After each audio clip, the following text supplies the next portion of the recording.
ser pues nutridos, alimentados de una muy buena manera, ¿sí? Y que esta palabra, la instrucción que va a ser impartida en este día, pues espero que nos dé para poder seguir avanzando y creciendo en Cristo, ¿sí? Entonces, apóstol, bienvenido una vez más, gracias a Dios por su vida y es todo. Gracias, Pastor Luis.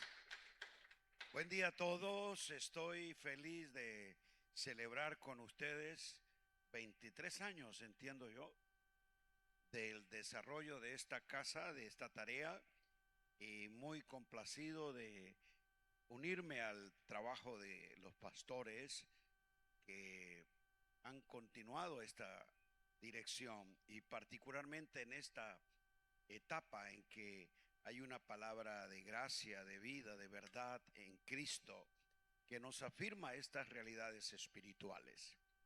Quisiera saber cuántos no vinieron el viernes, el sábado. Levante la mano que no estuvieron aquí en esta celebración. Bueno, el Señor les perdone ese pecado, pero usted no sé si quedaron grabadas, pero ahí puede actualizarse. Iglesia del Señor, el asunto que estábamos trabajando estos días, como lo veíamos ayer, es un asunto principal, diga principal, al cual se le tiene que dar una importancia primaria. No se puede dejar como algo secundario o opcional. A cada uno de nosotros nos corresponde la determinación de entender y operar en el pacto en que Cristo nos ha introducido. Diga, un nuevo pacto. Y aprendíamos entonces que en ese nuevo pacto Dios nos posiciona legalmente para servirle a Él como ministros. Son los servidores. Y que lo hagamos en el orden que Él ha establecido. A Moisés, a Israel, les pidió en el viejo pacto que fueran un pueblo para Él, de reyes y sacerdotes, y lo hicieran conforme Él lo había establecido. Ahora Él ha establecido un nuevo pueblo, una nueva nación de reyes y sacerdotes, a los que los hizo, los constituye ministros competentes. Por eso ahí es donde está, si eres hijo de Dios, tu tarea de entender y operar en ese pacto. Bueno, como usted no vino, va a ser difícil actualizarlo, pero aquí en este libro está el resumen de muchas de las cosas que hablamos y ampliadas otras que no tocamos. Este se lo voy a regalar al más, diríamos, antiguo de estar con ustedes.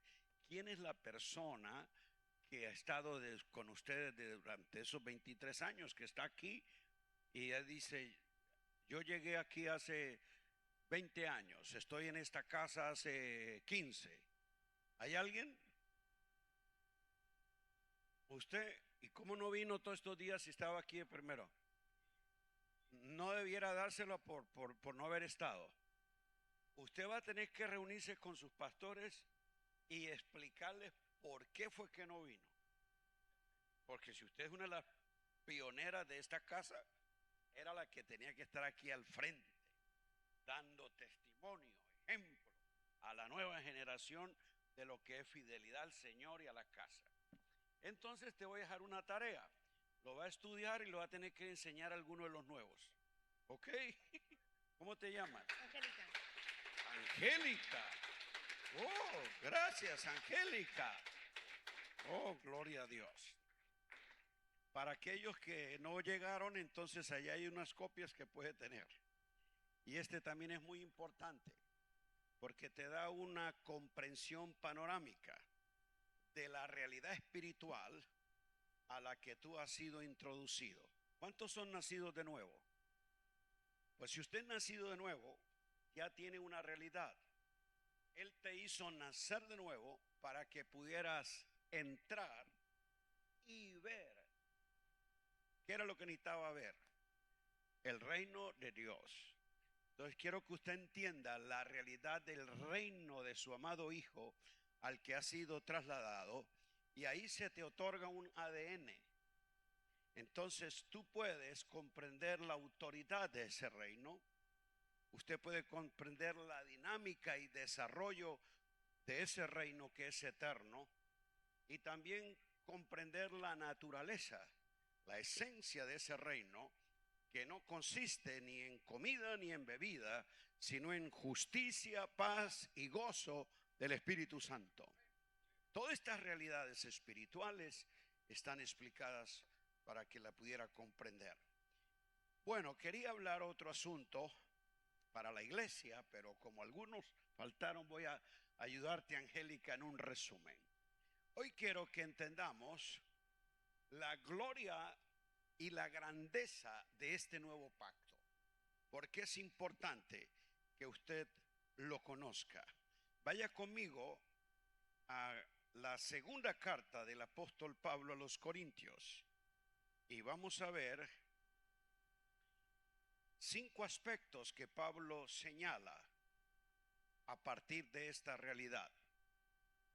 Él hace esta exposición porque algún segmento de la iglesia de Corinto cuestionaba la autoridad y la enseñanza de Pablo.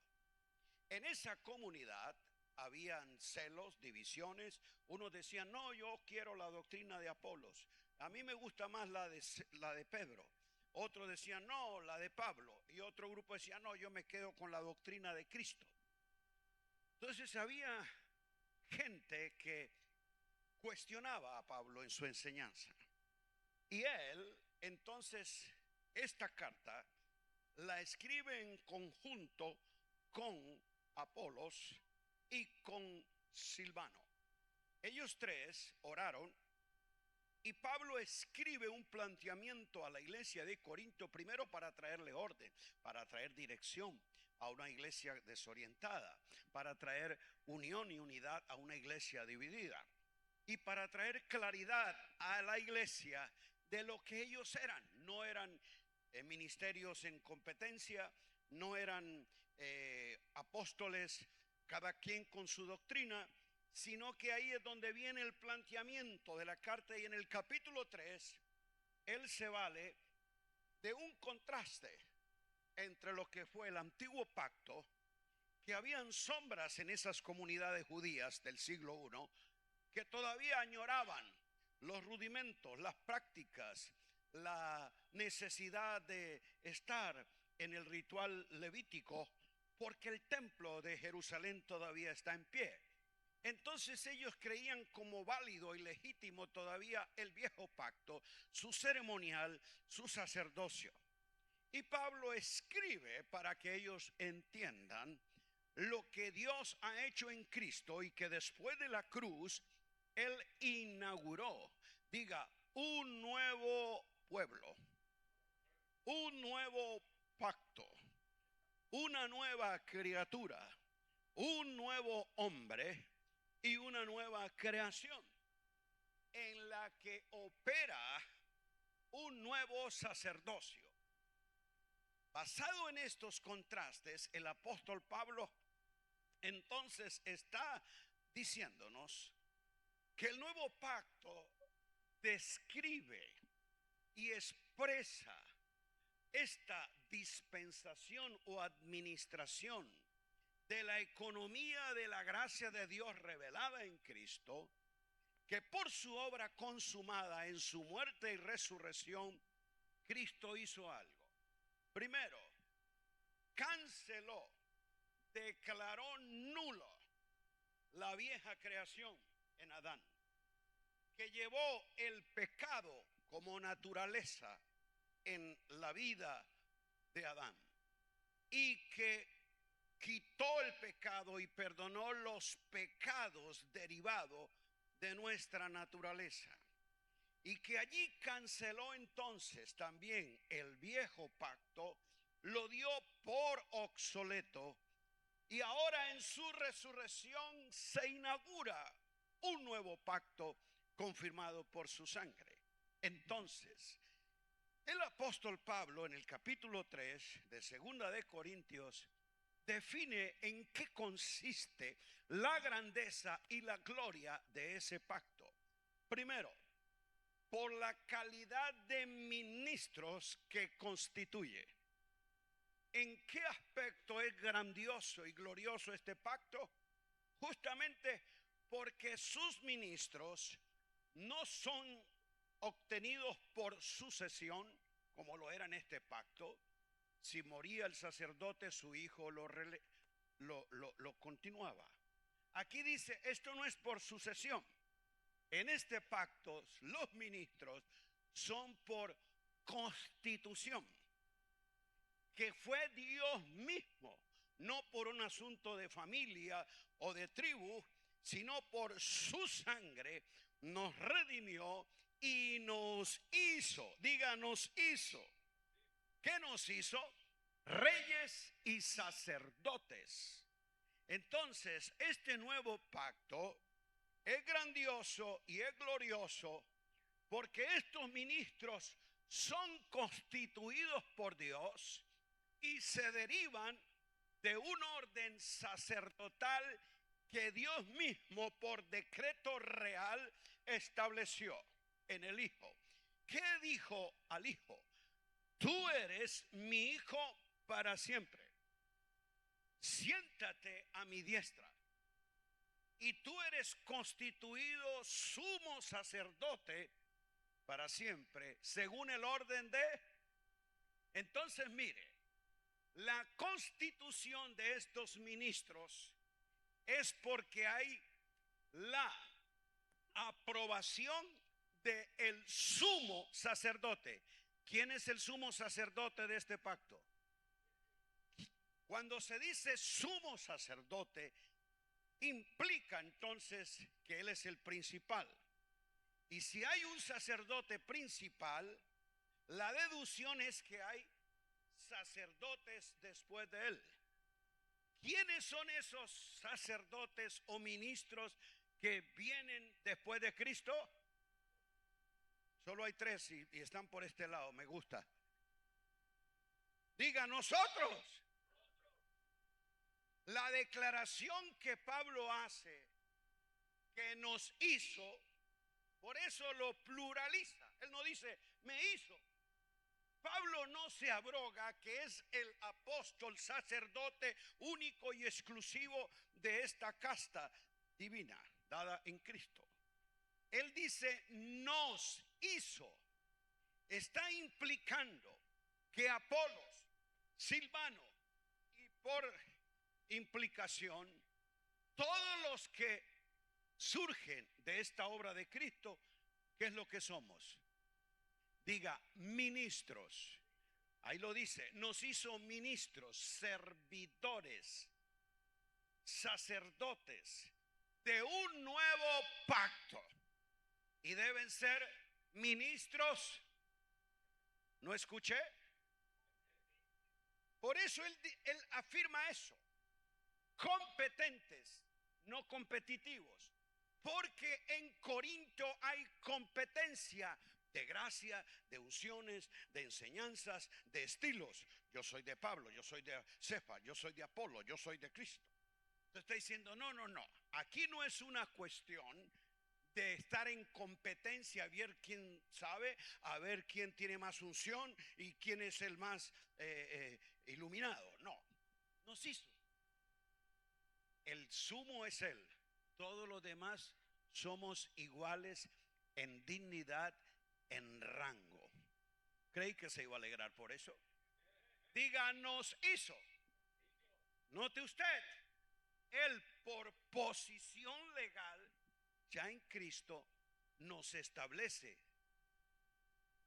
En cuanto a la función, no confunda la posición, que es el rango que se te otorga, a la función, la tarea que te corresponde. La función de yo poder ser, dijimos que ikanos de competente tiene que ver con docto, con alguien versado. de alguien erudito, de alguien experto, ¿entendido? Entonces, nos hizo ministros competentes. Ahora me corresponde a mí desarrollar el conocimiento que Dios me da del pacto, la tarea que Él pide para mí en este ministerio. Y la función es algo en el que la gracia de Dios para iluminarme y la diligencia mía para querer entender. ¿Cuántos quieren? Si usted quiere, Dios lo quiso. Por eso, si usted quiere, decide entender, Dios va a revelar. Y ahí es donde yo puedo entonces la función real hacerla desde la posición legal, asumiendo justamente que esa competencia proviene de Dios. ¿De quién? Entonces Él te hizo ministro, no porque tenías calidades propias, estudios, no porque eras muy versado. Él no miró tus habilidades para hacerte. Diga, por gracia. Él te puso. Y ahora tú, por mayordomía, inquieres, indagas, escudriña aquello para lo cual te pusieron. ¿Entendimos? Entonces, esto es lo que el apóstol nos está diciendo. Que este pacto es grandioso y glorioso por la calidad de ministros que Él establece. Su mano arriba y decláralo con convicción. Diga, soy un ministro competente del nuevo pacto. Eso es lo que Dios te hizo. Ahora, ¿qué conoces de eso? Es asunto tuyo. Porque tú no puedes ser competente en algo que ignoras. Si quieres ser médico, ¿qué vas a estudiar? ¿Mecánica? No. Vas a aulas, te expones a catedráticos que te enseñen qué. Carrera que tú quieres, ¿ok? Entonces, si tú como padre le dices a tu hijo, quiero que seas abogado, usted no lo va a mandar por allá a que estudie panadería. Diga, el deseo del padre está en que el hijo se prepare.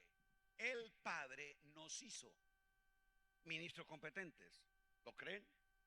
Usted es el que decide estudiar, indagar, capacitarse y entender lo que el padre por determinación y legalidad te hizo. Diga, Dios nos hizo.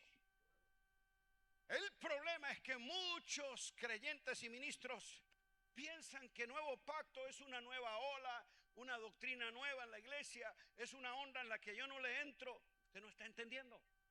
Esto no es asunto si te gusta o si quieres.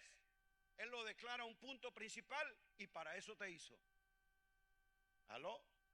Si no te gusta, vaya, reclámele al que lo decidió. ¿Quién lo decidió? El Padre. Allá, reclámele a Él. No, a mí eso es el nuevo pacto que enseñan a mí no me gusta. Conmigo no discuta. Yo no lo establecí ni lo impongo. Yo lo enseño. Pero el que nos hizo fue Él. ¿Entendimos? Entonces, esta es la gloria y grandeza con el que el pacto nuevo se establece. Diga, por la calidad de ministros. Segundo, por la calidad de vida que este pacto tiene.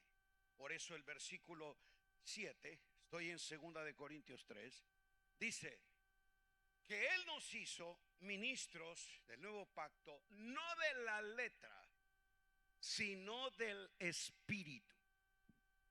Mire usted que el ministerio de este pacto no está en la exigencia de la ley, sino en la vigencia de la gracia.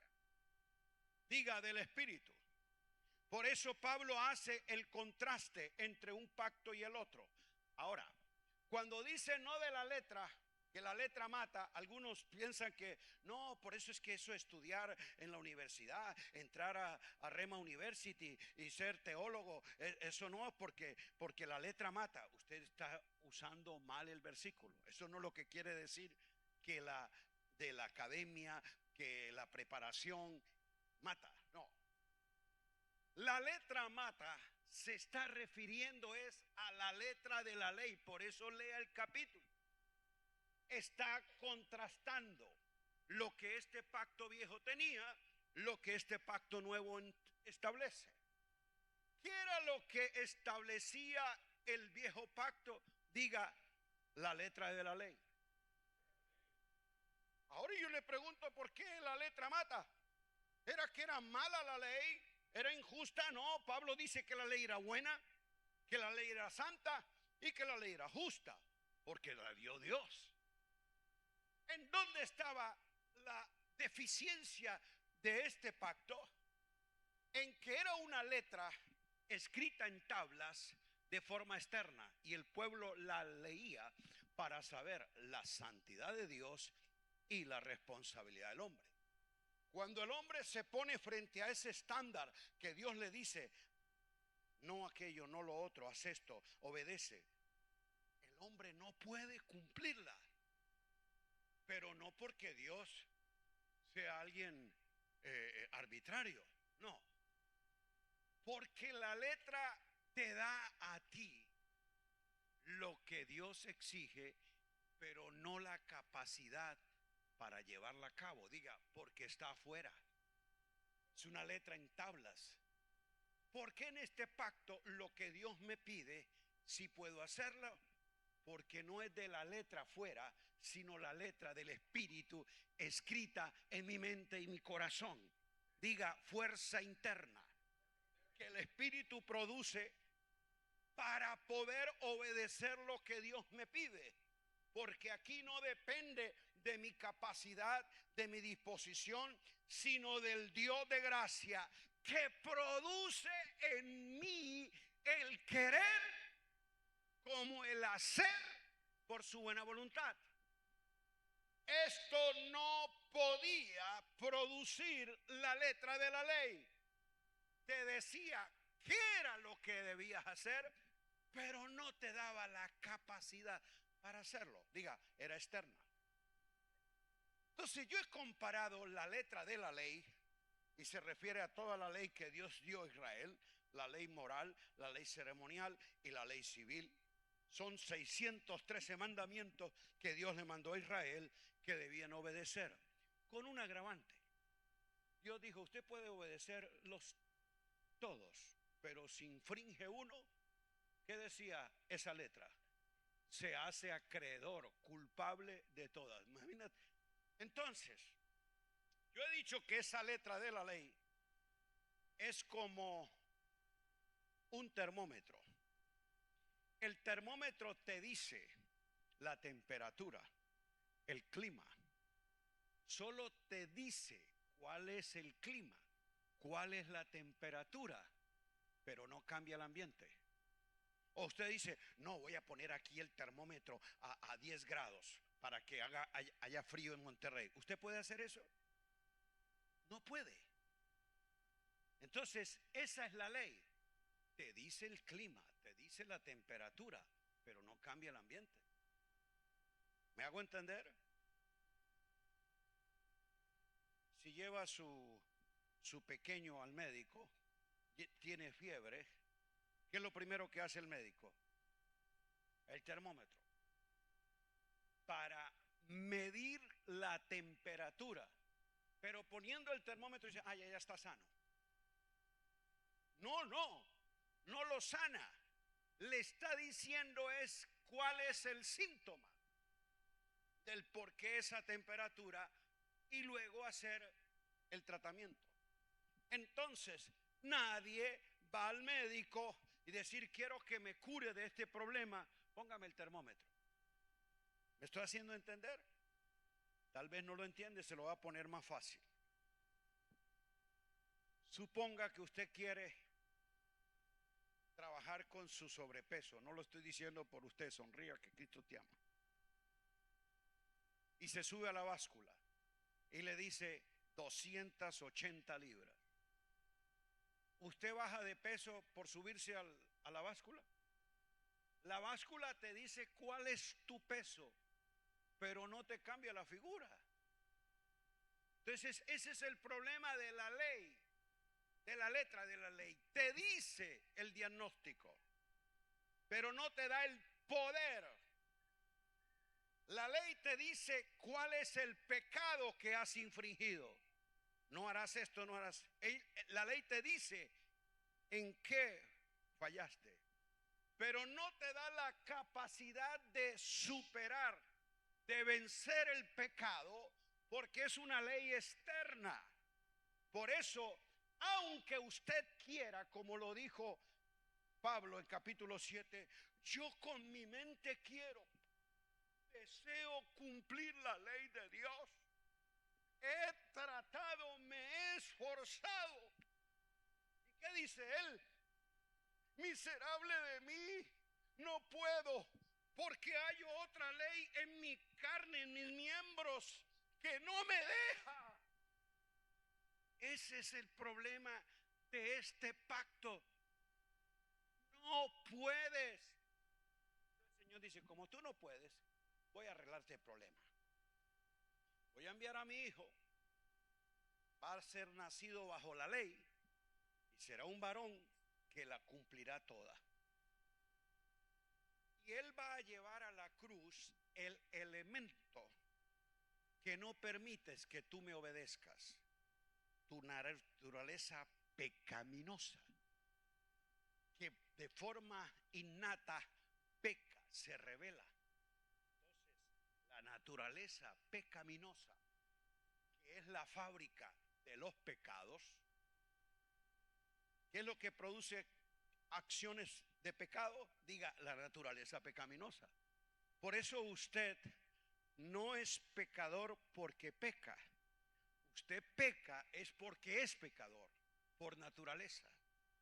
Entonces él tomó la naturaleza pecaminosa que estaba en Adán y él llevó en sí los pecados derivados, cometidos de toda la forma, diga, todos los pecados. Y en la cruz quitó el pecado, borró para siempre los pecados, y ahora una nueva criatura eres, que eres participante de la naturaleza divina y puedes, por la ley del Espíritu de vida en Cristo que opera en ti. Gracias doy a Dios por Jesucristo, que me ha librado de la ley del pecado y de la muerte. Ahora tengo en mi interior la ley del Espíritu de vida. ¿Cuántos la tienen? Esa es la que te gobierna. Esa es la que te dirige. ¿Y por qué? Porque Él te hizo una nueva. Y ahí es donde está la grandeza de este pacto. La calidad de ministros que son una nueva creación en Cristo y que operan por una ley del Espíritu de vida. Ellos no usan entonces en ninguna forma dependencia de la ley. Yo le animo, luego en casa haga ese estudio, el contraste entre capítulo 7 y capítulo 8 de Romanos, y usted va a entender entonces de lo que yo estoy hablando. En el capítulo 7 está el hombre operando bajo la ley del pecado, que en la ley de su mente, o sea, queriendo lo bueno y lo malo, quiere agradar a Dios, pero no puede. Diga, la ley de la mente, diga, la ley del pecado, la ley de Dios. No puede cumplirla porque encontró otra ley que lo controla. ¿Cuál es? La ley del pecado en sus miembros. Escuche entonces, como no podía, ese hombre ¿cómo es que termina declarando? ¿Cómo termina él haciendo el diagnóstico de su vida? En el último versículo. ¿Cómo dice? Miserable de mí. ¿Quién puede librarme de esto? Pero luego el versículo dice, gracias doy a Dios por Jesucristo. ¿Encontró quién? ¿Quién es ese que me ha librado de la ley del pecado? Cristo. Cuando usted ve el capítulo 7 de Romanos, usted encuentra el pronombre mí. Todo lo referido a la primera persona del singular, yo, mí, me, 27 veces. Para que se note cómo es un hombre centrado en sí mismo, viviendo para sí mismo, y aún su devoción a Dios lo quiere hacer por sí mismo. Agradar a Dios, servir a Dios. O sea, mire cómo es la centralidad del ego humano, que aún quiere la ley de Dios hacerla en su propia fuerza. ¿Y cómo termina? Miserable. Pero cuando usted va al capítulo 8 de Romanos, se va a sorprender. La palabra espíritu, que está en mayúscula y se refiere al Espíritu de Dios, aparece 14 veces. Y la palabra mí, me, pocas. El contraste. En el 7, el ego, el mí, está encima. Reiterado. En el 8, espíritu es lo que más se menciona. Y mí y me está sometido. Por eso usted lee capítulo 8 de Romanos, que lo va a hacer en casa, y usted habla. ¿Cuántos son del Espíritu? Renacidos del Espíritu. Dice que esos que están, diga, ellos andan. Versículo 4, diga, andan. Es una acción dinámica, innata. Andar en el Espíritu. Verso 4, diga, pensar en el Espíritu. Verso 5. Mire usted, andar, pensar en el Espíritu es una cuestión, diga, natural. ¿Y por qué? Porque hay una ley del Espíritu de vida que te gobierna, que te dirige. Luego, el versículo siguiente dice, ocuparse del Espíritu. Ya usted nota que usted está ocupado en las cosas del Espíritu y no preocupado en las deficiencias de tu carne. El versículo siguiente, el 9, dice que vive en el Espíritu. ¿Cómo? Vive en el Espíritu. Antes, ¿cómo vivía? En la carne y bajo la ley. Mire el contraste de vida. Luego, el versículo 14. Cuando tú tienes esa certeza, el Espíritu mismo dice, es guiado. Luego dice que el Espíritu mismo nos da testimonio de que somos hijos de Dios. Y luego el 26 dice que el Espíritu mismo nos ayuda en nuestra debilidad.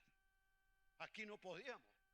La ley me decía el fracaso de mi carne, pero en debilidad no podía ayudarme.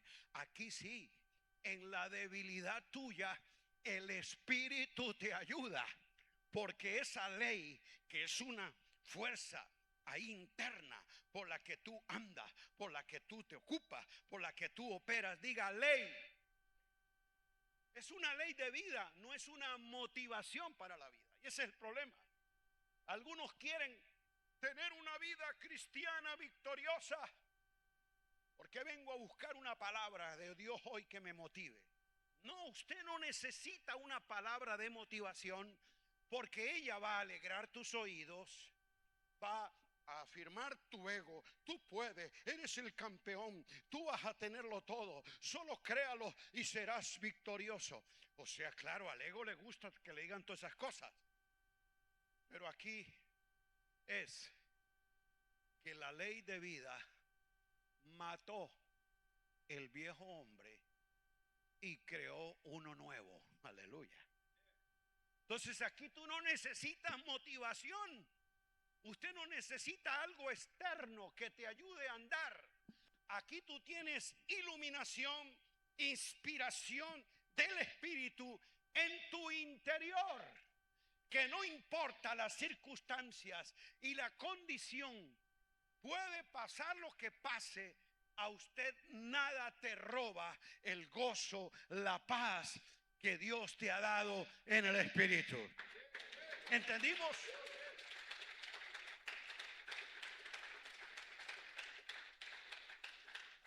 Aquí en esta ley de vida, usted no se siente ni rebajado, ni rechazado, porque Él te hizo en dignidad ministro competente. Hay creyentes, para que note usted la diferencia entre un creyente espiritual que sabe lo que tiene en Cristo y a un creyente carnal como los de Corinto, que se pelean por puestos, por importancia, por privilegios. Esa es la situación. El creyente carnal, usted le quita el puesto y se va a la congregación. Ay, el pastor ya no quiere en mí. El creyente espiritual, usted lo quita del puesto y él sigue en la posición que Dios le dio. Le hizo ministro competente. Aquel usted no lo saluda y ya se resiente. Pastora mía, ella no se interesa por mí. Parece que él no me ama. El creyente espiritual dice, no, yo soy acepto en el amado y Dios me ama. No interesa lo que yo haga en la congregación. Dios no me ama porque yo sea ujiero o yo haga alguna cosa. Él me ama porque me hizo hijo. ¿Aló? Entonces mire cómo la ley de vida te otorga a ti la capacidad de pensar, de andar, de ocuparse, de orar en el Espíritu, de ser guiado por el Espíritu, de tener testimonio de que eres hijo de Dios en el Espíritu. Por lo tanto, lo que suceda fuera de ti no afecta lo que está dentro de ti. Como Pablo puede tener desvelos, naufragios, cárceles, azotes, en condiciones de escasez, sintiéndose perseguido, él dijo, yo he aprendido a contentarme cualquiera que sea mi situación. Y a veces cuando veo mi situación como teniendo nada, pero poseyéndolo todo. Aplauda al Señor.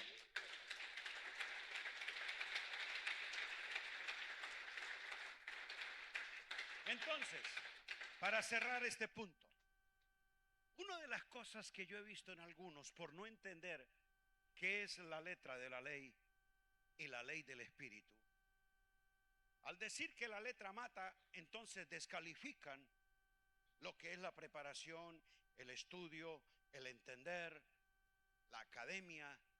Eso es lo que, parte de lo que tú te desarrollas y te formas como algo competente, entendido. Y salen con una excusa. No, hermano, no hay necesidad de estudiar tanto. Ora a Dios. Clama al Espíritu. Abre tu boca y yo te la llenaré, dice el Señor. Entonces no se prepara. No tiene ninguna dirección del Señor. Esperando de que, no, el Espíritu me lo da. Aquí lo que el Espíritu diga, eso se hará. Eso es improvisación. Eso es un asunto de irresponsabilidad. Porque ¿cómo es que Dios te dice que eres mayordomo? Que eres administrador. ¿No dice eso la Escritura? Ok. Entonces tiene que ser alguien diligente. Confiando en el Espíritu, en la ley del Espíritu. Sí, claro que Él me guía. Pero ¿me guía a qué? ¿A lo que yo imagino? ¿A lo que yo pienso? El Espíritu de Cristo fue enviado por el ascendido. ¿Y cómo se le llama al Espíritu de Cristo? Diga, el Espíritu de verdad. ¿Cómo? ¿Cómo se llama? No el espíritu de la imaginación. Ah, yo pienso, yo opino, yo creo. No, no, el espíritu de la aletheía. Y está hablando de la realidad sustancial, de una verdad establecida sobre un hecho vivido. No es imaginario, no es suposición. Porque algunos justamente no tienen la certeza, justamente porque no tienen el conocimiento de esa verdad. Y dice que el espíritu de verdad, ¿cuántos lo han recibido? Él lo envía no para que nos visite, nos toque y nos tire al suelo. No, dice que ese espíritu de verdad fue enviado para, escuche, eso no lo pienso yo, lo dice Él, para guiarnos. ¿Para qué? ¿A qué? A toda verdad. ¿Cuál verdad? Diga, la verdad que está en Jesús. Efesios 4. ¿Y cómo lo hace? Jesús lo dijo. El Espíritu de verdad tomará de lo mío y te lo hará sentir, saber. Entonces mire que este conocimiento de Cristo es por el Espíritu y la palabra, donde encuentras la realidad, la verdad, porque tú sabes que así es. ¿Y por qué sabe que así es? Ah, no, Él lo dijo. Yo lo oí por ahí. No, no, no. Tú sabes que es verdad porque en tu vida es una experiencia. ¿Aló? No una información, una experiencia. Y es ahí donde está el apóstol para decirnos, en cuanto a su fidelidad, se para firme ante las circunstancias y no importa lo que esté ocurriendo fuera de él.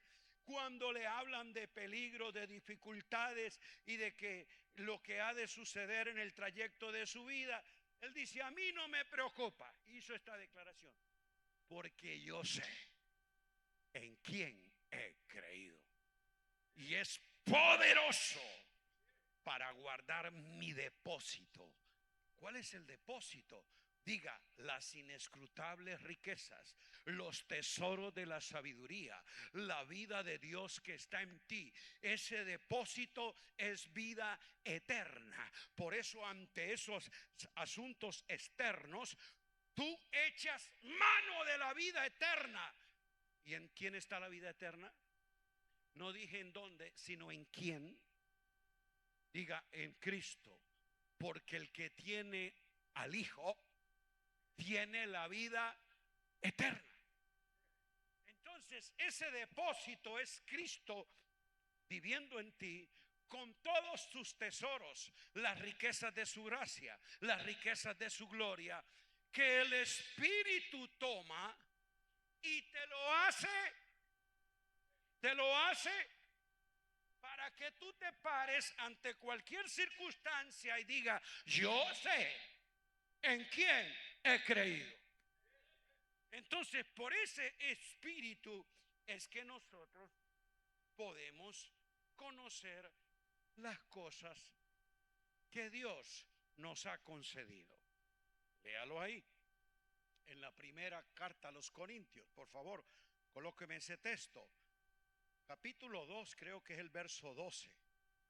Primera de Corintios 2:12, para que usted tenga certeza de la obra del Espíritu en tu vida. Diga, la ley del Espíritu. Ok. ¿Qué es lo que dice ahí? Y nosotros no hemos recibido, y pone espíritu en minúscula, para referirse al espíritu humano.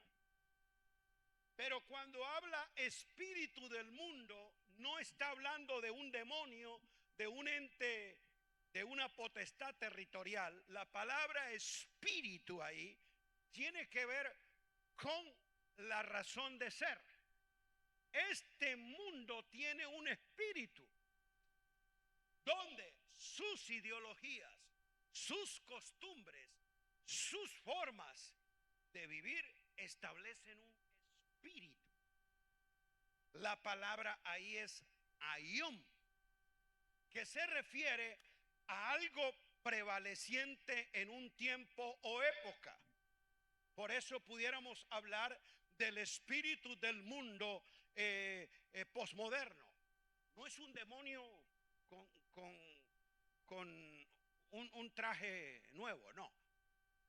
Cuando habla el espíritu milianista, está refiriéndose a la forma de ser de pensar, de entender una cultura en una época. A eso es que se refiere espíritu del mundo. Pablo está describiendo el espíritu de su época greco-romana, con una influencia judaica, ideas, prácticas, culturas, costumbres, que él necesita refutar. Y no se vale de su conocimiento, de su capacidad académica. No. ¿Qué es lo que él recibió? Hemos recibido, ¿qué es lo que hemos recibido? ¿Y por qué lo pone en mayúscula? Porque ahí es pneuma y se refiere al Espíritu de Dios, a lo que Dios sopla dentro de ti. Aleluya. A lo que Jesús le imparte a sus discípulos cuando resucita y les dijo: recibid el pneuma este. ¿Qué es lo que nosotros hemos recibido? El pneuma, el Espíritu de Dios, la vida de Dios, el aliento de Dios. ¿Cuántos lo han recibido? Entonces, mire, amado creyente, tú estás en el mundo posmoderno siglo XXI, pero tú no eres una víctima ni un ciudadano de este sistema.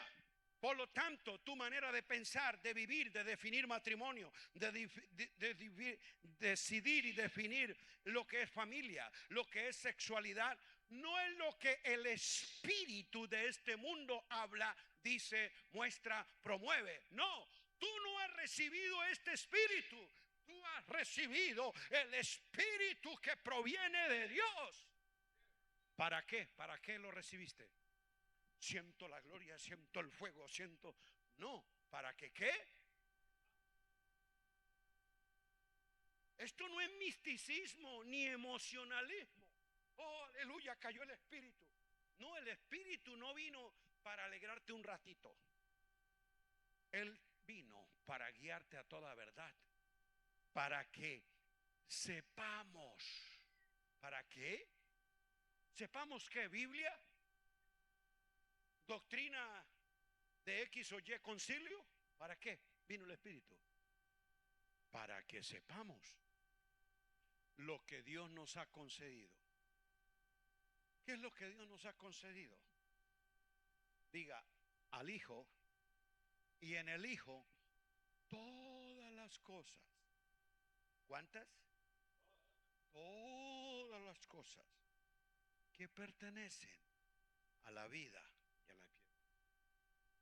Por no saber en el entendimiento del Espíritu lo que Dios nos ha concedido, usted puede ver a muchos hijos de Dios venir a un culto. Oh Padre, aquí vengo a buscar tu presencia. ¿Los ha oído? Señor, hoy yo vengo a arrebatar la bendición. Diablo mentiroso, no puedes quitarme lo que es mío. ¿Ha oído creyentes orar así? No han entendido lo que Dios les ha concedido y creen que tienen todavía que ir a quitárselo al diablo o a pelear con un demonio para que usted obtenga lo que ya ha recibido por gracia. ¿Entendimos? Entonces mire cómo la ignorancia de lo que Dios nos ha concedido, porque no sabemos por el Espíritu la verdad que está en Jesús y a lo que Él nos guía. Usted puede ser un creyente sincero, pero sinceramente equivocado. ¿Y qué pasa con un pueblo ignorante, equivocado y sin conocimiento? ¿Qué dice Oseas? Diga, se extravía, perece, fracasa. Y esa es la razón por la que hay muchos creyentes congregados, emocionados el domingo, pero fracasados en la vida. Fracasan como padres, fracasan como esposos, fracasan como empresarios, fracasan como ciudadanos productivos e influyentes. ¿Y por qué? Porque el diablo se opone, porque el mundo los absorbe. No, porque no han entendido lo que Dios les ha concedido. Dígame, no, ay, ay, ay. Voy con lo tercero. Primera razón de cuál es la grandeza y gloria de este pacto. Estoy haciendo un gran resumen. En amor a los que no vinieron. Pero los que vinieron van a ser también aclarados y afirmados. La gloria y grandeza de este pacto está, dije, primero, por la calidad de ministros que constituye. Dios nos hizo ministros competentes del nuevo pacto. Segundo, por la calidad de vida que imparte. Es vida de Dios, vida del Espíritu, para vencer la letra de la ley. Tercero, por la gloria, por la calidad y grandeza de la gloria que manifiesta. Estoy en el capítulo 3. Dice que este ministerio de letras en piedra, que este ministerio de condenación, que este ministerio de la ley, diga, tuvo gloria. Ahí lo dice Pablo, que tuvo gloria, ¿sí o no? Pero ¿cuál fue la gloria que tuvo este ministerio y este pacto? Dígalo conmigo, diga gloria externa. Hubo gloria, pero Pablo dice, no, esa no permanece. Es más, se mostró en el rostro de Moisés, pero se desvanecía. ¿Hubo gloria? No, sí, pero gloria que se desvanece, gloria que no es permanente y gloria que era externa. Por eso Moisés, Israel y estos ministros de este pacto, si querían ver la gloria de Dios, ¿a dónde tenían que ir? Al tabernáculo, ¿recuerda? Dios le mostró una vez la gloria en el Sinaí, pero luego en el Sinaí le dijo, ahora quiero que me ponga un tabernáculo y yo voy a fijar allí un lugar donde descenderá mi gloria. ¿Quién la veía? El pueblo a la distancia y el sumo sacerdote cuando ahí el Shekinat se ponía sobre el arca. Una vez al año. ¿Cada cuánto la veían?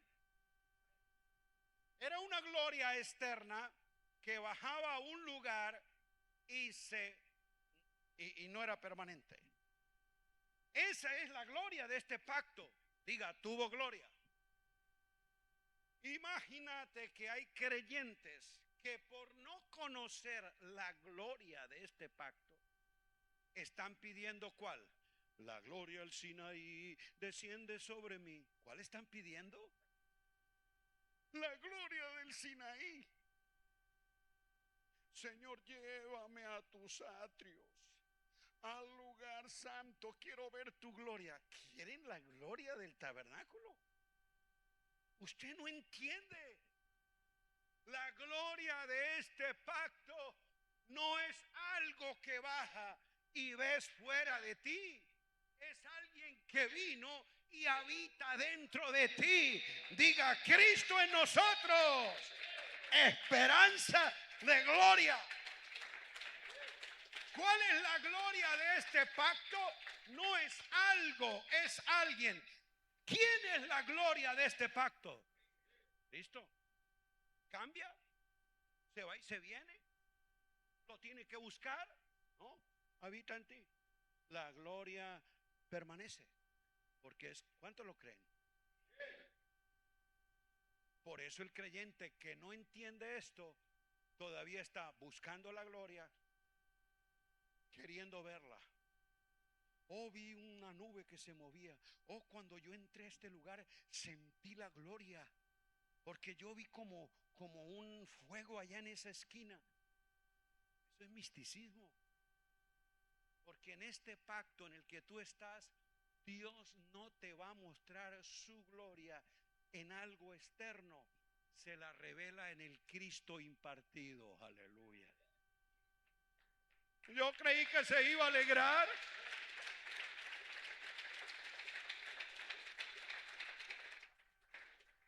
Entonces diga, esta gloria produce vida. ¿Y en dónde la veo? Diga en Cristo revelado en mí. no en el Cristo que se mueve fuera de mí. Lea, por favor, en 2 Corintios 4:6. Porque Dios, que mandó que de las tinieblas resplandeciese la luz. Eso fue una acción en la primera creación, Génesis 1. Ese mismo Dios, y no hay tiempo para explicar lo que ocurrió en esa primera creación cuando Dios dijo sea la luz. Es el que resplandeció, ¿dónde? ¿En dónde resplandeció Dios? No, eso fue en el primero, cuando había tinieblas. Ahora, resplandeció en nuestros corazones. Ponga su mano aquí, aquí. ¿Y para qué resplandeció en nuestros corazones? Para darnos iluminación, a fin de que yo no vea oscuridad, yo no vea tinieblas. ¿Y cómo lo puedo tener? Lea el texto. Ah, no, es que con razón no me están siguiendo. Póngame por favor 2 Corintios 4:6, porque eso es muy poderoso. Usted tiene que entender todo lo que Pablo enseña en Corintios sobre esto. 2 Corintios 4:6. Mire lo que dice el texto.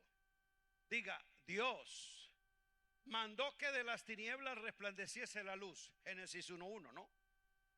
Esa fue la primera vez que Dios dijo sea la luz, cuando había tinieblas. Es el mismo. Ese es el mismo Dios que resplandeció, ¿dónde? Estos corazones que había tinieblas, oscuridad, zonas grises. Dijo, no quiero que iba así. Voy a resplandecer. ¿Y cómo lo hace? ¿Para qué lo hace? ¿Para qué? Diga iluminación. ¿Iluminación de qué? ¿El conocimiento de qué? ¿En dónde? No, ¿en dónde no? ¿En quién está revelada la gloria de Dios? ¿En un caballo, en una nube, en una columna de fuego? No en algo externo, en alguien interno. ¿Quién es? ¿Quieres conocer la gloria de Dios? Vaya al Sinaí, vaya al tabernáculo. No, vaya a Cristo. Y no tiene que ir a un lugar. Dios hizo que Cristo habite en nuestros corazones. Alabado sea Dios. Y ahí se resplandece. Es en la faz de Jesucristo. Y puse ese texto porque no quiero que lo olvide cuando lleguemos al último punto de la gloria y grandeza de este pacto. Recuérdalo. Entonces, vamos a avanzar porque ¿dónde está la grandeza y la gloria de este pacto?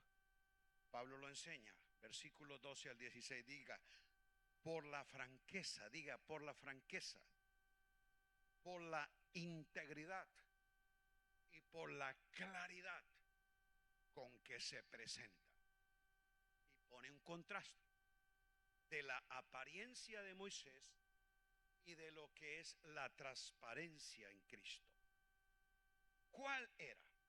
Así que teniendo tal esperanza, usamos de mucha franqueza. ¿Quién está hablando?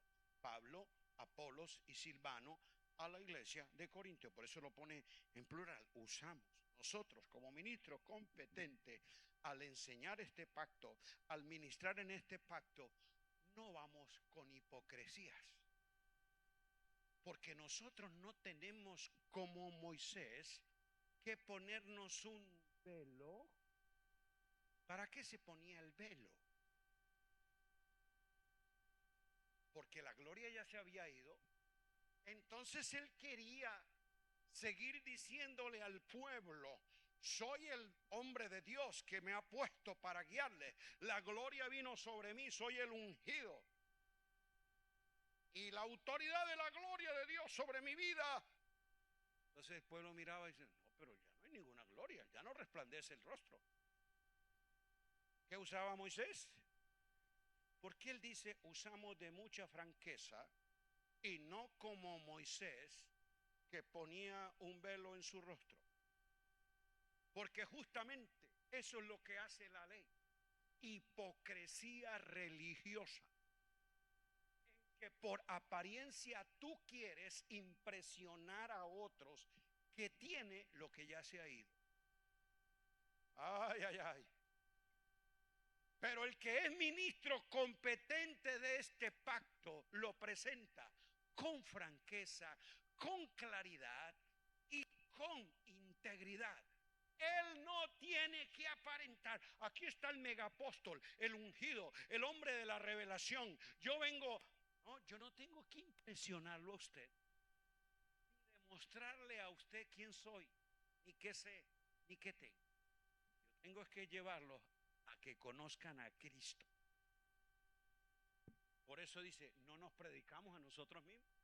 En este pacto, cuando usted ve a un ministro promoviendo su imagen, su ministerio, sus cosas, su éxito, su grandeza, no es alguien competente, alguien que está en competencia con otros. Y eso es lo que vemos hoy. En este pacto sí hay competencia, sí hay hipocresía, sí hay apariencia. Y lo que fabrica son fariseos clase 1. Le dijo Jesús, no, esos son un sepulcro bancleados. Oh, aparentan piedad, dan limosna, ayuno 3 veces a la semana, doy diezmos de todo lo que gano. Oh, aleluya. Yo no soy como aquel publicano. Eso es lo que hace la religiosidad. Gente hipócrita. De eso no hay aquí, menos mal, gracias a Dios. Que el domingo vienen, oh, aleluya, aleluya. Y regresan a la casa y a la suya. Insultan a la mujer, patean el gato, dicen groserías a los hijos. Y aquí usted los ve, aleluya, aleluya. Ya dije que eso no hay aquí. Los he conocido en otras congregaciones. Pero que los hay, los hay. ¿Y por qué? Porque justamente ellos usan el velo, el disfraz de espiritual, el disfraz de evangélico, el disfraz, la careta, la máscara, para impresionar de que son y que tienen lo que sencillamente es apariencia. Y no usamos hipocresía, sino mucha franqueza. Así que teniendo tal esperanza, Pablo tiene la seguridad de que él como ministro lo hace porque no quiere, como él dice, mostrarle al pueblo algo que no es. De los tales cuídate, dice el Señor. Vamos avanzando porque ya se me pusieron serios. La otra cosa de la grandeza y gloria de este pacto, verso 17, por la libertad que otorga. Y no confunda libertad con libertinaje, porque esa es una cuestión que algunos dicen, no, es que esa gente nuevo pacto ya no oran, ya no cantan, ya no ayunan, ya no ofrendan, esa gente vive como quiere, su vida son desordenadas. No, esos son engañadores, porque los ministros competentes de este pacto son gente que Dios establece para que con integridad y con verdad lo que vivan es lo que predican. Aquí diga la libertad que otorga. ¿Y cuál es la libertad que otorga? Diga la del Espíritu. Escuche, la del Espíritu, no la de la carne. Porque donde está el Espíritu de Dios, ¿dónde está el Espíritu de Dios? Diga, aquí mora para siempre, ¿sí o no? Ya el Espíritu de Dios no era como en el antiguo pacto, que venía sobre un solo hombre que Dios ungía. Venía sobre él, lo visitaba, lo respaldaba para ese momento y el Espíritu ya no estaba. El Espíritu de Dios venía. Ahora en este pacto el Espíritu vino a morar con vosotros y en vosotros para siempre. Entonces tú eres morada de Dios en el Espíritu. Y ese Espíritu justamente es el que te da libertad. La ley te restringía, no haga, no ponga, no aquello. Era un asunto que te mostraba el cerco. Pero aquí no. El Señor quitó la ley y el cerco y dijo: han entrado a mi reino. Aquí son libres, pero no para vivir en libertinaje. Es en la libertad del Espíritu. Aquí no es que dice: no, no use pantalón, no se ponga aquello, no pinte el pelo. No, no, no, eso es religión. Aquí no hay prohibición, aquí hay santificación. El Espíritu te enseña que renunciando a la impiedad viva sobria, justa, santamente. El Espíritu te guía a toda verdad. El Espíritu te da la libertad de vivir en la libertad con que el Hijo nos hizo libres. ¿Cuántos lo creen? Entonces no confunda libertinaje, que es el placer de la carne para hacer las cosas que le gratifican, que le gustan. No, aquí es el agrado de servir a Dios, no por exigencia, sino por obediencia, que nace en gratitud. Habiendo recibido, tengo gratitud y sirvo a Dios. Esta libertad es: no sirvo a Dios para que Él me ame, para que Él me bendiga, para que Él me prospere. Ya soy bendecido, ya soy amado, ya soy aceptado y le sirvo con gratitud en espíritu y en verdad. Le adoro en espíritu y en verdad. ¿Cuántos lo creen? Usted entró aquí para vivir ¿en qué? En la libertad del espíritu.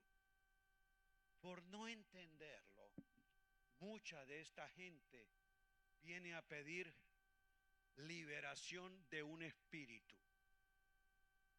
A usted le ha tocado creyentes, hijos de Dios, nacidos del Espíritu, a quienes se les ha enseñado o han oído de que no va adelante porque todavía hay una maldición generacional de pobreza que te ata, que no ha podido seguir firme en su matrimonio porque hay un espíritu de adulterio o de divorcio que está atacando su casa. ¿Cuántos han oído eso? Y ese creyente, hijo de Dios, a quien Dios le ha concedido todas las cosas, viene a buscar liberación. ¿Aló? ¿Liberación de qué? ¿Cuál espíritu? Si usted fue sacado de la potestad de las tinieblas, trasladado al reino de su amado Hijo, y el que se une al Señor, ¿cómo? ¿Cuántos espíritus? Entonces, ¿en ese puede haber otro espíritu? Espíritu del diablo, espíritu de aquello, espíritu. No, no. El que se une al Señor. ¿Quiénes están unidos al Señor? Un espíritu. Ahí no hay cabida para otro espíritu. Si está en el Señor. Si está todavía aquí en la religión, en la potestad de las tinieblas, cuanto espíritu pueda. Fuimos trasladados al reino de su amado Hijo. Aquí hay un espíritu que me ate, que me atormente, una maldición que me limite. No, Él anuló la maldición para que heredásemos bendición. Por eso en Cristo Dios te ve bendecido con toda. ¿Te falta alguna? Porque no entiendes, crees que todavía te falta algo. Porque no sabes lo que Dios te ha concedido y el espíritu que está en ti entonces está pidiendo liberación. Yo diría que toda persona o todo pastor que le ministra liberación a los creyentes, a los nacidos en Cristo, es un ignorante de la realidad de este nuevo pacto y casi que raya en una herejía al enseñar tal cosa, porque con eso está diciendo: la obra de la cruz no fue suficiente. El nuevo nacimiento como que fue a medias. Todavía le quedaron algunos espíritus que yo tengo que sacárselo con ayuno, con oración, o echándole aceite, yendo a su casa para romper las maldiciones. Una ignorancia total. que es un descrédito a la obra completa de Cristo. Donde está el Espíritu del Señor, ¿dónde está? Ahí hay libertad. El Espíritu del Señor no está en este lugar. Él ya no habita en lugares, en templos hechos de manos de hombre. ¿Dónde habita el Espíritu de Dios? En el templo santo que somos nosotros. Aplauda a Cristo, aleluya. Ahí está el Espíritu. Ahí está el Espíritu. Si naciste del agua, del Espíritu, has entrado al reino de Dios. Si naciste del Espíritu, un espíritu eres con Él. Si eres un espíritu con Él, el que mora en ti, el que habita en ti para siempre, es el Espíritu de Dios. Y donde está el Espíritu de Dios, allí hay libertad. Gloria a Dios. Y último, ahí volvemos al versículo poderoso. Versículo 18, el último del capítulo 3. Mire una palabra con la que Pablo enlaza todo lo que vino exponiendo. Y está diciendo la gloria y la grandeza de este nuevo pacto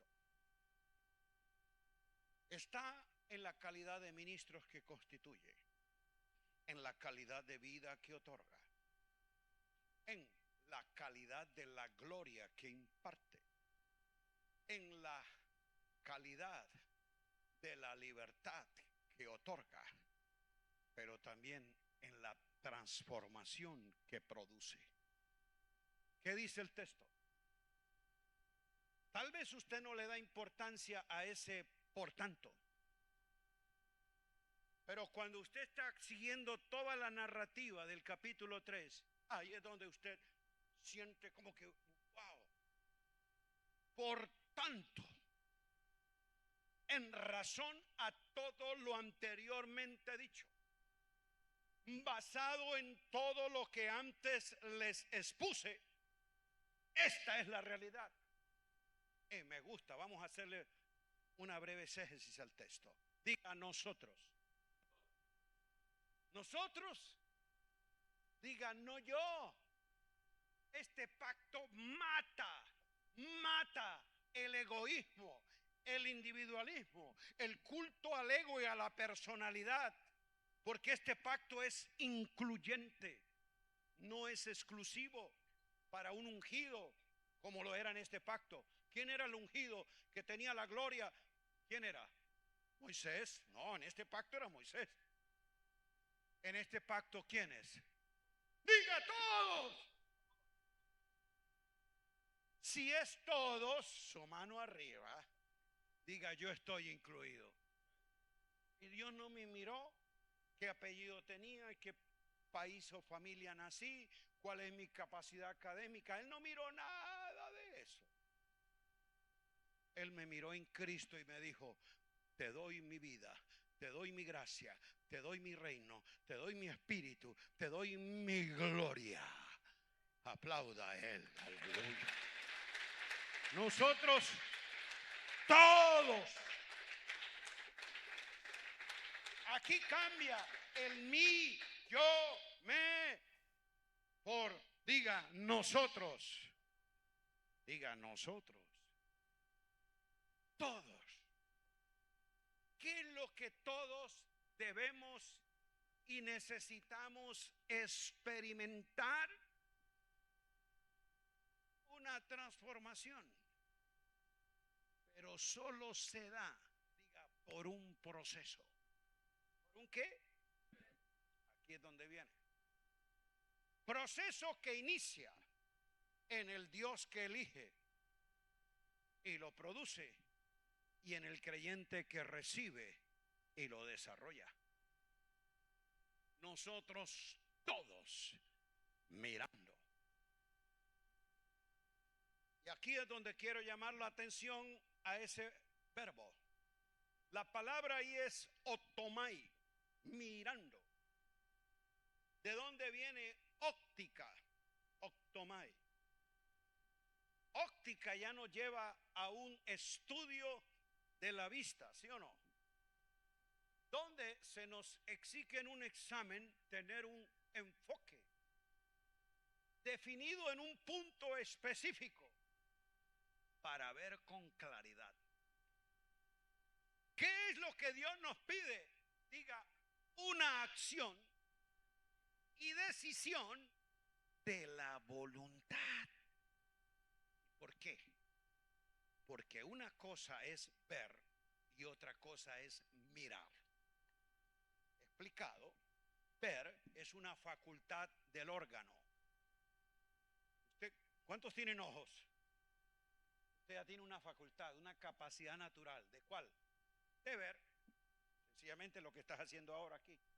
Tú estás viendo, pero no mirando. Lo mismo yo estoy viendo, pero no estoy mirando. ¿Y por qué? Porque ver es lo que mi órgano percibe, los reflejos, las figuras, lo que yo puedo ver, facultad de la vista. Mirar es decisión de la voluntad, porque ya dejo de verlos a todos, ¿ok? Y determino mirar. Yo soy el que lo determina. ¿Qué quiero mirar? La vista me dice que todo lo puedo ver con mis reflejos, mi retina, facultad. ¿Sí o no? Ahora yo decidí, quise mirar a alguien porque estoy viendo a todos. Yo dije, voy a mirar a Ricardo. Mi decisión me lleva a que todo lo que está alrededor ya no me interesa observar. Como él es lo que yo decidí mirar, empiezo a ver los detalles solo de él. Entonces, al estar mirando, yo es que observo con precisión el color de sus ojos, todos los detalles de qué tiene. Yo puedo saber qué zapatos tú tienes. No, yo no, pero a él sí, porque es lo que yo decidí observar, con detalles precisar. Mi único enfoque es lo que quiero saber, conocer, mirar de él. Eso es octomai. ¿Y qué pasa cuando yo hago esa decisión de mirar? Ahí lo dice. Nosotros, cuando decidimos mirar, lo primero es que tenemos que quitar los velos. ¿O usted puede mirar con un velo? No. Entonces diga, quitar los velos. Por eso dice, mirando a cara descubierta, para que yo pueda observar.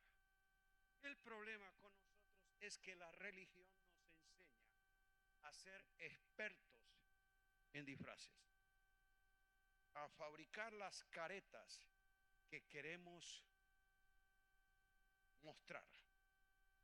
De ahí es donde viene la palabra hipócrita, porque el hipócritos era un artista en los teatros griegos que podía fingir muchos personajes. Que yo ahora quiero ser Nerón. Entonces se hacía en una máscara la figura de Nerón y él hablaba como Nerón hacía lo. Pero la obra decía, no, ahora sigue el sirviente del palacio. Y hacían una máscara y hacía la tarea, la simulación. Y ese hipócritos era experto en interpretar varios personajes siendo uno solo, pero lo que lo simulaba era la careta. ¿Aló? Y eso es lo que nos hace la religión, expertos en ponernos caretas. Ahora quiero ser espiritual, entonces me pongo la de fariseo. La religión nos enseña eso, hipocresía. ¿Qué fue lo que Jesús le decía a los religiosos? ¿Qué era lo que le decía? Eso era lo que les decía. Sus caretas fingen, muestran en apariencia de que son eso. pero por dentro la realidad que es lo que son sepulcros blanqueados. Entonces, la religión nos hace expertos en vivir de apariencia, de hipocresía, de saberle fingir al pastor, de mostrar en la congregación cómo va a estar todo bendecido y en victoria. El tipo tiene allá una corte de divorcio, sus hijos un desastre, pero él dice, no, bendecido y en victoria. Se aparenta en el lenguaje, como el hipócritos, del personaje que quería representar su voz, su forma, su lenguaje, lo sabía fingir. En este pacto no puedes hacerlo, porque inmediatamente el Espíritu va a revelar la hipocresía de nuestro corazón. Por eso nosotros mirando, ¿cómo? Mire qué es la exigencia que nos hace el Señor. Y lo tomo en analogía de Cantares. Me gusta que en Cantares, cuando el amado le está hablando a la amada y quiere comunión, intimidad con ella, el amado le dice, paloma mía, amada mía, muéstrame tu rostro. Quiero oír tu voz. ¿Por qué le pide eso? Porque en esa cultura, cuando la esposa iba al tálamo, a la cámara nupcial, la cultura le exigía que tenía que llevar, le llaman hoy velo, burka, no sé. Entonces usted podía tener una decepción como Jacob. Claro, la cultura no le permitía que la mujer públicamente mostrara el rostro. Y eso fue lo que le pasó al pobre Jacob. Su suegro, que era algo medio desafinado, Jacob le pidió la menor y le dieron la mayor. ¿Sí, recuerda? ¿Y cuándo lo supo? Cuando entró a la intimidad. Fue a quitarle el rostro. No, pero esta no es la que yo pedí. Somos expertos en aparentar, en fingir. ¿Cuánto les ha tocado encontrar algunos de esos en el camino?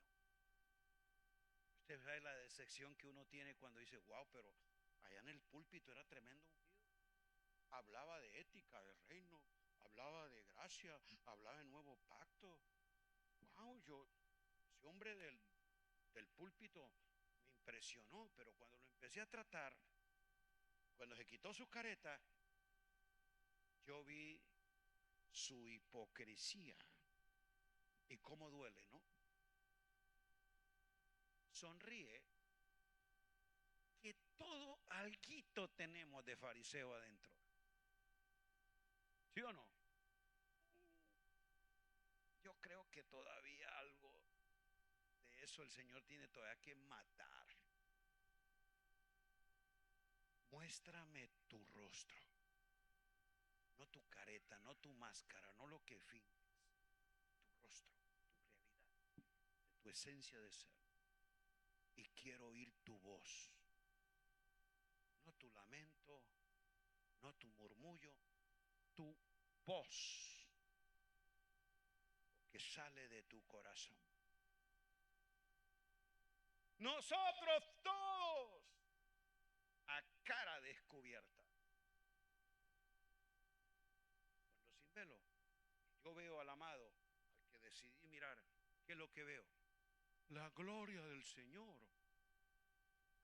¿Y qué es lo que produce la gloria del Señor revelada a mi vida? Diga, transformación en mi vida. Vi la gloria del Señor y vi todavía algo de fariseo. Vi algo en mí. Entonces, esa gloria que Dios me revela es la que me transforma. Porque quiero adquirir la forma de lo que vi. Porque lo que tú admiras es lo que tú miras. Y lo que tú admiras es lo que quieres parecerte, ¿o no? ¿Por qué la gente viste de esta forma? Al artista, al deportista, al famoso. ¿Por qué? Porque lo admira. ¿Y por qué lo admira? Porque lo ha visto. Eso es lo que hace, diga, transformación. El Espíritu de Dios está en ti, no para que sienta el fuego, para transformarte a la imagen del Señor. Cuando lo estemos mirando, detenidamente observando detalles solamente en lo que quise ver y mirar porque admiro. Y eso es lo que me invita a cambiar, a vivir, a ser como lo que yo admiro. Y ese, diga, proceso, dice que es por el Espíritu del Señor. ¿Y qué es lo que voy adquiriendo yo día a día en la medida que miro? Diga, la imagen. ¿Cuál imagen? La de Cristo. Porque Cristo es la imagen del Dios invisible. La única imagen, impronta que el Padre reconoce, acepta y aprueba. Este es mi Hijo amado. Es la imagen de todo lo que yo he creado. Por lo tanto, yo quiero que tú seas de acuerdo a esta imagen. Y te la estaré mostrando en tu espíritu para que te transforme. Y como dice Pablo, hasta que todos, renovados en el entendimiento a la imagen. Mire que el propósito era entonces la transformación. No era para mejorar mi vida, para ayudarme a salir adelante, no. La transformación, por eso se llama transformación, para adquirir una forma que Dios tiene. ¿Cuál es la forma? Cristo. Y aquí por eso dije que es proceso. El problema con algunos de nosotros es que no queremos procesos de cambio, porque es una metamorfosis. Muchos de nosotros creemos un milagro. Por eso cuando usted le habla a la gente, venga, arrebata tu milagro, se llena. ¿Y por qué? Porque la gente tiene mentalidad de suceso. Espero que en un de repente el fuego, el apóstol me tire el manto, el profeta me dé la palabra. Y ahí, no. En el reino de Dios no existe magia en que sopla y sale. No, procesos de transformación. Gente todavía esperando un suceso. Llevan 15, 20 años con una mentalidad de miseria, de improductividad, de irresponsabilidad, de zánganos. Y ellos todavía están esperando el milagro financiero. Que en un momento Dios, aleluya, me abra los cielos y mi vida cambie para yo salir de esto. Llevan 20 años manejando pleitos, carnalidades en su vida matrimonial. Nunca han tenido la madurez para abordar esto, trabajarlo y superarlo. Todavía están esperando un milagro. No, yo estoy esperando la bendición de Dios, que mi marido cambie. No va a suceder ningún cambio así. Va a haber un suceso de diga trans, quiere decir más allá.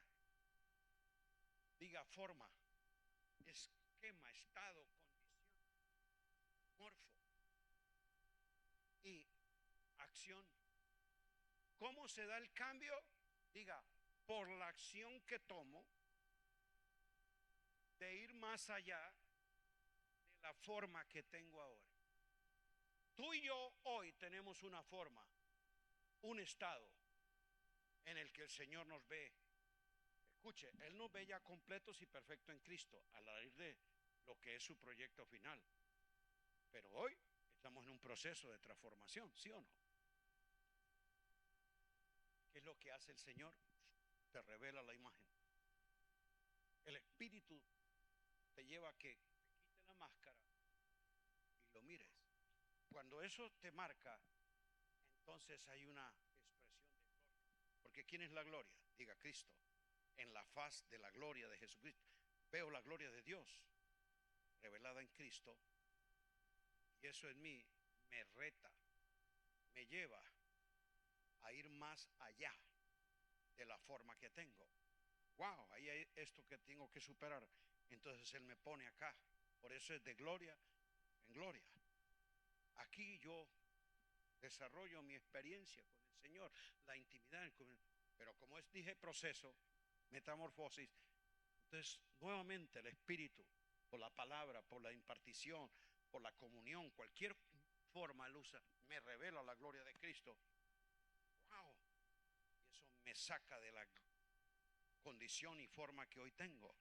Y aquí me lleva a otro nivel de perfeccionamiento, de madurez, de ser conformado a su imagen.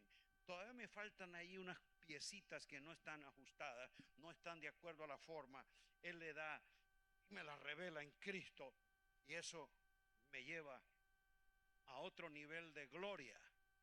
Es la misma gloria, pero es las expresiones del conocimiento de Cristo revelado por el Espíritu a mi espíritu. Hasta que todos lleguemos a la plenitud de la gloria de Dios, del conocimiento del Hijo de Dios. ¿Dónde te ve el Señor? Diga: en Cristo. Perfecto, perfeccionado por ese proceso de transformación. O sea, esta es tu realidad eterna en Cristo, en Él completo. Pero hay una realidad en nuestra experiencia de transformación. La pregunta es: de acuerdo al conocimiento de la gloria que tú tengas de lo que es Cristo en ti, es que tú vas a tomar la decisión de mirarle, adquiriendo la forma de Él, decidir. Diga: acción. Póngase de pie para que usted vea que hay algo que Dios hace y algo que tú haces. Mire que ya tú tomaste una acción, ¿sí o no? Solamente con decirle: ponte en pie, por favor, ya tú cambias la forma. ¿Ok? Estaba sentado, ahora es como estás. Y si yo le digo solamente, por favor todos, dé un paso adelante. Solo con un paso, solo con uno, tú avanzaste del estado donde estabas. Eso es lo que hace el Espíritu de gloria. Ya di el paso. Aquí me habla, me procesa, me forma, me enseña. Luego me dice: aquí Él me invita. Siga andando en el Espíritu. Es lo que dice Romanos 8. La palabra andar allí es peripateo. ¿Qué quiere decir eso? Del que toma de la mano, vamos, otro paso, otro paso. Peripateo es andar paso a paso. Y eso es lo que hace el Espíritu, unido al Señor, un espíritu con Él, nos lleva de gloria en gloria. Alabado sea Cristo. Pero ¿qué nos pide Él? Acción. ¿Cuántos quieren transformación en su vida, matrimonio, familia, finanzas, salir del estado donde estás? Dios lo quiere, pero tú lo decides. Si sale de la forma en que hoy está. Por eso hay mucho conformismo en la misma forma en que están hoy. ¿Y qué es lo que están esperando? Un de repente, un milagro. No, no, no. No van a existir esas cosas. Dios dice transformados. Se llama metamorfo. Alabado sea Cristo. Contigo.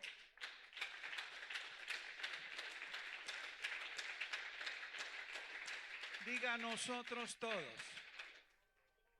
Entonces eso nos ubica primero en una misma condición. Yo no soy más que usted, yo no tengo más que usted, no, yo soy parte de ese todos.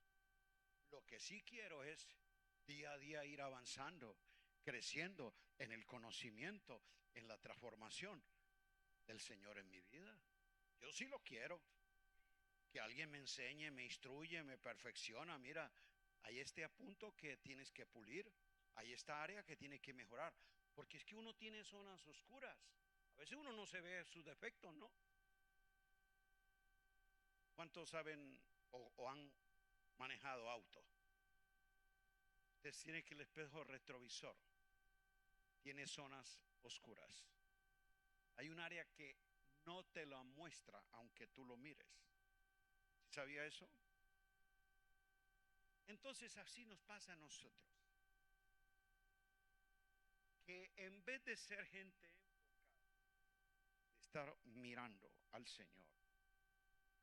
Por eso es que el espejo panorámico es el que está al frente y es el más grande. ¿Para qué? Porque tú estás dirigido a una meta, a un destino. Y ese camino lo tienes que seguir, ¿sí o no? ¿Para qué se pone el espejo retrovisor? ¿Para que te guíe a donde vas? No, es una referencia ocasional. Yo no creo que tú manejes mirando. Lo miras de vez en cuando para saber qué peligro o qué asunto está atrás. Pero usted tiene que estar mirando, mirando, mirando el rostro del Señor. ¿Y qué haces tú si vas de noche y te pone unas gafas oscuras? ¿Cómo va a ver? Así es que nosotros manejamos. De noche y con gafas oscuras. Y luego con lluvia. Y luego a 120 por hora. Nos sucede la tragedia y luego estamos como la canción. ¿Por qué se fue? ¿Por qué Dios me la quitó? ¿Cuál que Dios me la quitó? Le culpamos al diablo, le echamos la culpa al Dios. No, no, no. Irresponsabilidad nuestra. Pero por eso le dije, amados, que este proceso es una obra del Espíritu que Dios provoca. ¿Por qué cree que Dios nos ha expuesto estos días estas cosas? ¿Para darnos una materia nueva? ¿Oír algo novedoso? No. Porque nosotros todos, mirando sin cara cubierta ni disfraz, el rostro del Señor, seamos ¿qué? Eso es lo que Dios quería de ti. No traerte a una información de nuevo pacto, sino una transformación por la vida del Espíritu, que en este pacto Dios la garantiza. Padre, te doy gracias. Tiempo maravilloso, Señor. Ha sido una jornada de exposición, de impartición, creyendo que la obra del Espíritu alumbra los ojos de nuestro entendimiento para que podamos ver, Señor, la gloria de Cristo en nosotros, que nos da esperanza, que nos da certeza y que nos da, Señor, seguridad para seguir avanzando a la perfección. Y ciertamente entendiendo que todavía no lo hemos logrado, pero estamos decididos, Señor, de ir avanzando de gloria en gloria, paso a paso por el Espíritu. En la medida que tu palabra nos aclara, nos hace conocer lo que Dios nos ha concedido.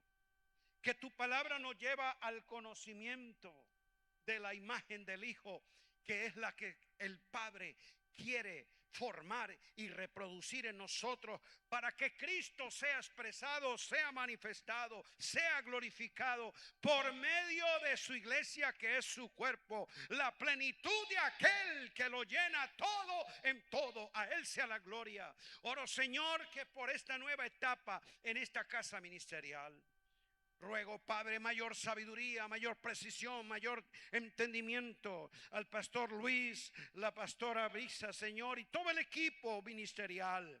Sabiduría para que esta edificación, Señor, se haga conforme al orden, al diseño y al propósito de Dios revelado en Cristo a través de este nuevo pacto, donde ellos como ministros competentes, entendidos de estas riquezas, puedan, Señor, afirmar a los santos, a los hijos de esta casa.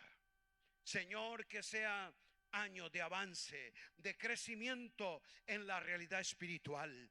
Y yo sé, Padre, que esta obra, en el crecimiento que tú produces, hay calidad y cantidad de vidas transformadas. Gracias te doy, Padre, porque tú eres fiel para con nosotros, poniéndonos en el ministerio de la reconciliación, de la edificación. Y no porque seamos competentes por nosotros mismos, porque nuestra competencia proviene de Dios, quien por gracia nos llama, nos capacita, nos envía y nos respalda cuando hacemos las cosas a la manera de Dios y para la gloria de Dios. Yo te ruego por cada uno de los ministros competentes, Señor, que están aquí, que ellos, Señor, en las realidades de este nuevo pacto, anuncien a Cristo, al resucitado, al ascendido, al impartido, para que Él sea glorificado en la iglesia por los siglos de los siglos. Gracias, Padre bueno, por este tiempo, creyendo, Señor, en la obra perfecta, consumada y hecha en Cristo. Caminamos, Señor, de gloria en gloria, de triunfo en triunfo, de poder en poder en Cristo Jesús. Amén, amén, aleluya. Gracias, Señor. Un abrazo a todos, gracias. Gracias, Pastor Luis, gracias, Lisa. Gracias, mi amado Ricardo, Doris, mi amado Omar, su esposa, todos por el amor, el cariño, el tiempo disfrutado. Les amamos y hasta la próxima. Queda pendiente el orden de Melquisedec y la verdad presente. Gracias por tener a bien venir acá con nosotros. Nos quedamos con toda esta palabra impartida en nuestras vidas, a nuestros corazones. Sin duda alguna está en cada uno de nosotros. Está en cada uno de nosotros y la llevamos dentro y vamos a hacer luz, vamos a caminar con esta palabra y ser luz y reflejar a Cristo donde quiera que vayamos, ¿verdad que sí? Así va a ser. Quiero decirles que cuando a través de Ricardo y de Doris pudimos contactarnos con el apóstol Basilio y pues inmediatamente un WhatsApp y está la orden. Sabemos que a veces, bueno, y seguimos el contacto por WhatsApp y me decía, estoy en Europa, estoy en Suiza, estoy en Colombia y cada mensaje estaba en un lugar diferente y hoy estoy en Monterrey y sin embargo lo vemos aquí, lo vemos con una tremenda humildad y yo les repito lo que les decía las semanas anteriores a que estuviera aquí, o sea, es valiosísimo lo que estamos recibiendo, ¿sí? Es muy valioso, la palabra que se nos está instruyendo es muy valiosa y que nos deja un cúmulo para poder revisarla detenidamente. Están las transmisiones en vivo en Facebook, en Osana FD Iglesia Cristiana, y van a estar en YouTube también, para que la podamos recibir. Pero de verdad, apóstol, muchas gracias, muchas gracias. Un hombre humilde, un hombre muy cercano, que se hace así ver cercano, que lo que predica aquí arriba, ustedes lo ven sin ningún problema en su andar diario. Entonces, de verdad, apóstol, gracias. Se nos fue muy rápido el tiempo. Quisiéramos detenerlo aquí, cierran las puertas y aquí lo detenemos al apóstol para que se quede entre nosotros. Pero sabemos que quien se queda con nosotros y está en nosotros es Cristo. Amén. Yo no tengo problema en quedarme, pero tiene que traer a mi esposa, 4 hijos y 10 nietos. ¿Cómo ven? ¿Cómo ven? Entonces, no, de verdad, gracias. Gracias, apóstol. Una bendición. Y seguimos pendientes con los próximos. Gracias, gracias. Muy bien, pues vamos a terminar. Un aplauso al Señor. Gracias a Dios. Gracias a Dios por este tiempo. Y les vuelvo a repetir, aprovechemos los que no estuvimos los días viernes y sábado, aprovechemos, están las transmisiones en vivo en Facebook y van a estar también en YouTube, ¿ok? Aprovechémoslas para que podamos redondear el día de hoy de todo lo que se habló. Ya nada más lo de hoy es, muchísimo. Entonces vamos a seguir aprovechándolo en los próximos días, ¿ok? Entonces, pues terminamos el día de hoy. Gracias a Dios por este tiempo. Vamos a orar para terminar y ser despedidos. Señor, gracias, gracias, gracias. Te damos la gloria, te exaltamos, te bendecimos, Señor. Terminamos este tiempo, Señor, pero sabemos con toda claridad que tú vives en nosotros, que tú estás con nosotros, Padre, y nos vamos, Señor, bendecidos. Estamos completos, estamos plenos, somos amados, Señor. Gracias, gracias por todo lo que ya somos y por todo lo que ya tenemos en ti, Señor. Te damos gloria, en nombre de Cristo Jesús. Amén, amén. Gloria a Dios, gloria a Dios. Pues quiero decirles que ahí en la mesa, en la parte de atrás, quedan todavía libros para que, por favor, atendamos y podamos leer, tomemos el buen hábito de leer y sobre todo un entendimiento como el que está expuesto en estos días. Allá atrás están los libros para que puedan pasar. Hay algunas promociones en la medida que compren más libros. Son 6 libros los que hay, ¿sí? Entonces espero que los puedan alcanzar. De verdad, todos a leer, ¿sí? Bendecidos todos.